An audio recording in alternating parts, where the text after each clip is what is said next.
Hi guys, it's Olga. Today I have a special treat for you, not only because today we're making desserts, but because I have my friend here, Nikki, with me today. Hi guys! We decided to share with each other and also with you guys healthy versions of our favorite desserts because we figured Valentine's Day is coming up and you might want to make desserts for your loved ones. Right? Yes, dessert's like my favorite thing in the world, so. Same here. So on my channel, I'm going to show you how to make a raspberry cheesecake, carrot cake bites, and an easy tiramisu, which I'm really excited for you to try. Oh, I'm so excited to eat that. I hope you guys are ready. Let's get started. Let's do this.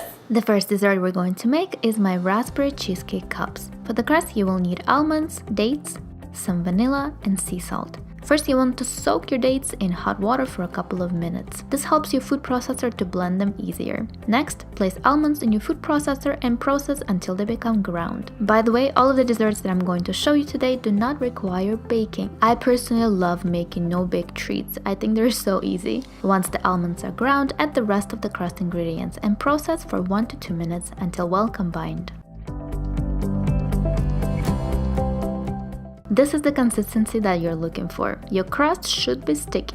Next, go ahead and line a muffin tray with liners. This will make your life so much easier when you try to take out the cheesecake cups later. Trust me. Grab a tablespoon and use it to divide the crust between the muffin cups. I usually flatten the crust with my fingers to make sure the entire bottom is covered. This is a really easy and yummy crust to make, and you can use it for tons of different vegan desserts. Next, let's prepare the filling. We will need raw cashews that have been soaked for 3 to 4 hours, almond milk, raspberries, I'm using fresh raspberries but you can also use frozen, lemon juice, maple syrup, coconut butter or coconut oil, and salt. Add all of the ingredients except for coconut butter to your blender. We used my Vitamix for this. And as always, you want to start with the liquids to help your blender out. Blend for about a minute and watch the ingredients turn into a creamy pink delight. Add the coconut butter and blend for another minute. Once you're done blending, this is what the filling should look like. Definitely taste it at this point because it's incredible. The taste reminds me of raspberry yogurt a little bit. It's really good. Next, go ahead and divide the filling between the muffin cups. There should be enough to fill them up to the top. The next part is the hardest. Waiting. Place the muffin tray in the freezer for 2 hours or overnight. Oh look, YouTube magic, our cheesecake cups are ready.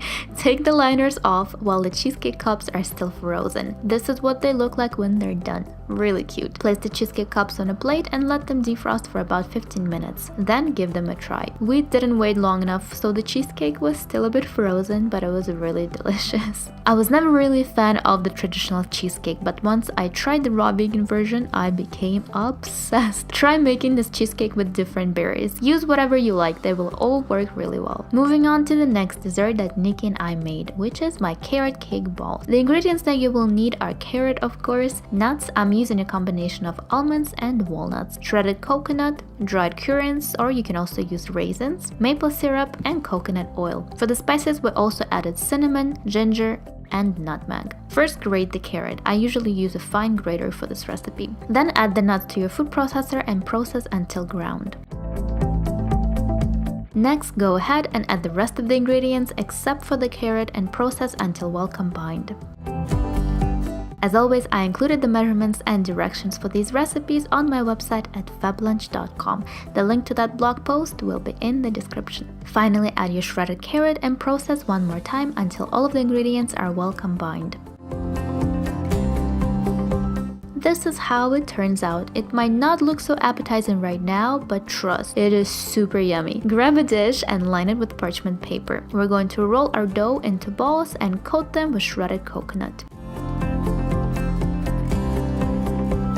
If your hands get too sticky, have a bowl of water nearby to quickly wash them. This will help you form the balls. You can also use ground nuts or chia seeds to coat your carrot cake balls. I personally really like shredded coconut, so that's what I use. Place the coconut balls on parchment paper. As you can see, our last one turned out chubbier than the rest of them. Then put the dish in the fridge for 2 hours to set. After 2 hours, take the carrot cake balls out of the fridge and enjoy. I really like that this dessert is not super sweet and the spices really make it taste taste like a carrot cake. And the last dessert that I'm going to share with you today is this easy vegan tiramisu. For the crust, we will need walnuts, dates, a tiny bit of instant coffee. You can skip it if you want, but it makes a really big difference. Vanilla and salt. Just like we did for the cheesecake, first step is to soak your dates. Next, add walnuts to the food processor and process until ground.